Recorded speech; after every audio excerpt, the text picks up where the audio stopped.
I look for trust. So many. I would probably say someone who is considerate and caring. Okay. But someone who I can also trust. Okay, well, at first, obviously, if they're attractive, but then, like, if they're passionate about something, that's a definite quality that I really like.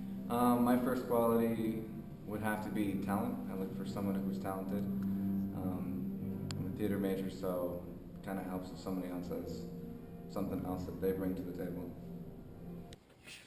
I would say she has to make me laugh and make me smile a lot, and she has to have a good smile. Why are boys such jerks? You're not thinking about alfalfa, are you? Oh, no way. Are you, sir? Babes are like a bad song. Once you get them stuck in your head, you can't get them out again. Yeah.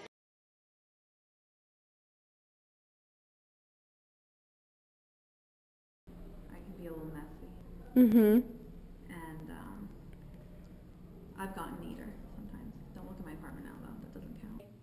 Did have a boyfriend who gave up smoking for me, though. That was pretty cool. Okay. Yeah.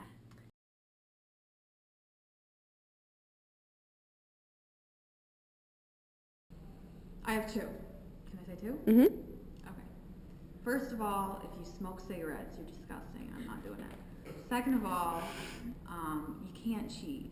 That's disgusting. I can't handle that. That goes back to the trust.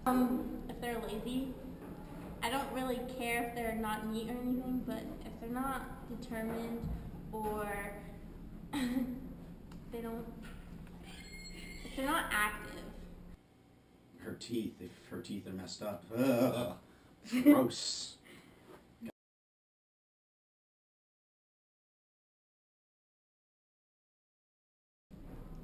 Well, you gain trust in the relationship over time. Obviously, it's not right away.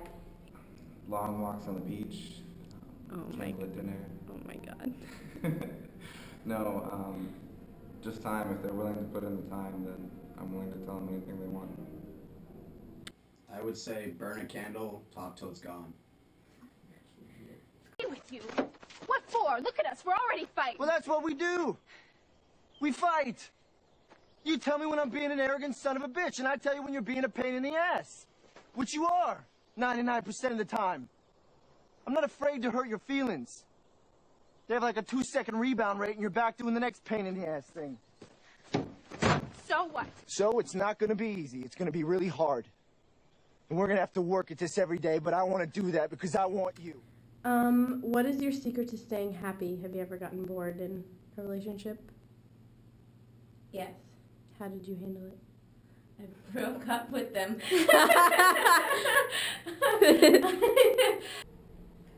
That's an interesting question because I've been with the same person for 9 years, and we don't often get bored or lose things to talk about, which is really strange. Mm-hmm. I find that weird, but we have gotten bored, and we just try new things together, honestly. Bored in a relationship. You're not a very boring person, so. Yeah.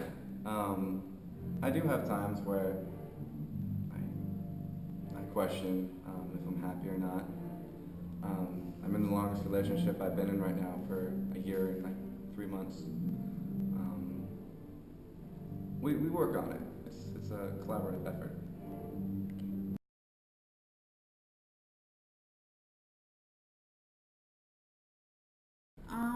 Not really, because we started dating before there were cell phones and such, Mm-hmm. but I've definitely seen my friends have effect from technology. Yeah. Yeah. Because you honestly can't, like, understand what they're saying through text. Mhm. It's really hard, and it's just total BS. You're Mhm. using your cell phone the whole time because Mhm. that's not a personal relationship. Because we have to text each other to let each other know that if we're driving home at night. I haven't had a phone for the past week, so I haven't seen her at all because I haven't been able to see her.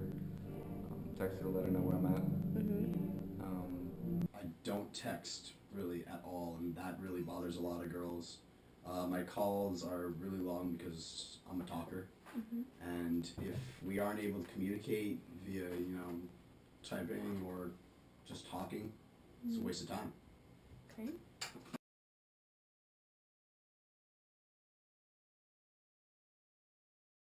Some people are worth melting for.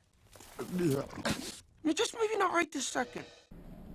But I feel like your type is somebody that just has something in common with you. So it's not really a type, it's just more of sharing the same activities, the same likes and dislikes. And so that's what I feel as a type, I don't think. Okay. A type is really just to tell our friends, look for this kind of guy, look for this kind of girl. I think if somebody cares about somebody enough, then they don't really need a type, although certain things might be attractive and some things might not be. I would say I go for girls that are able to pretty much make me a better person.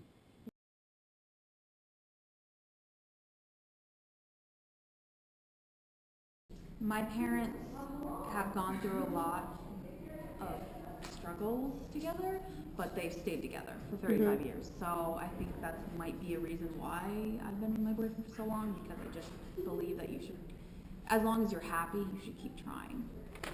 I've always wanted to get married and have a husband and a bunch of kids and, the all-American dream. Well, my parents have gotten married and divorced twice, but then again, I want to have a better relationship with my husband, and I still want to get married, and I want to work through those things, and so it just makes me more determined, to be honest. My parents were never really together in the first place,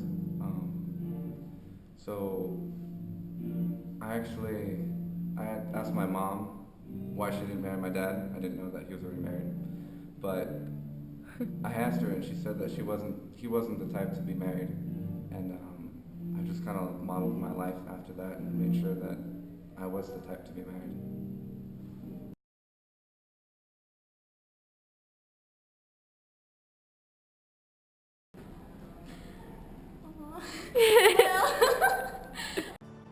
It was like it wasn't even me.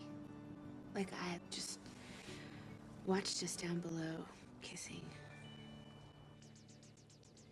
And I just floated home on a cloud. That is so romantic.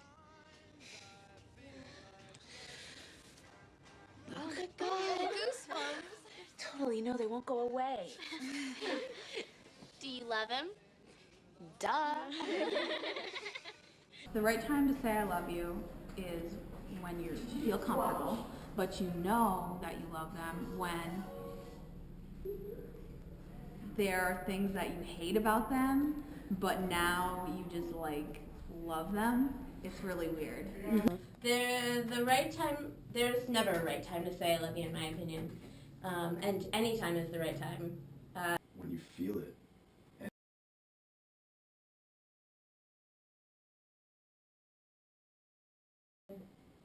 Relationships with the next generation. Down the drain. For the most part, same thing, except I'm seeing a trend of technology really affecting relationships, and that people are just texting constantly, and that's not a relationship. I'm sorry, it's not. It's hard to say what is going to happen to next generation, because it's hard to say what's going to happen to this generation. I mean, the generation before us, 50% of them are divorced. I mean, it's really scary. All I know is that I would like to see a world where marriage means something. Committing your life to someone means something. So after going through this research and interviewing different people, I found that no one can really put a definition to love. Society can create the idea of relationships and what it takes to keep them going, and the expectations for marriage, but no one can control who you fall for. It just kind of happens. I believe that in the end, there doesn't have to be anyone who understands you, there just has to be someone who wants to. We need to find someone we see ourselves in, someone who reflects our personality, and our goals in life. And when someone else's happiness is your happiness, that is love. As President Kennedy once quoted, the youth of our nation are the clearest mirror of our performance. If we don't want to see our next generation to fail miserably with relationships, then we as the future parents need to set a good example. I understand that this is going to be difficult for us with all of the technological advancements. It's really decreasing the overall value of relationships, but hopefully we'll figure out a way to deal with that in the future.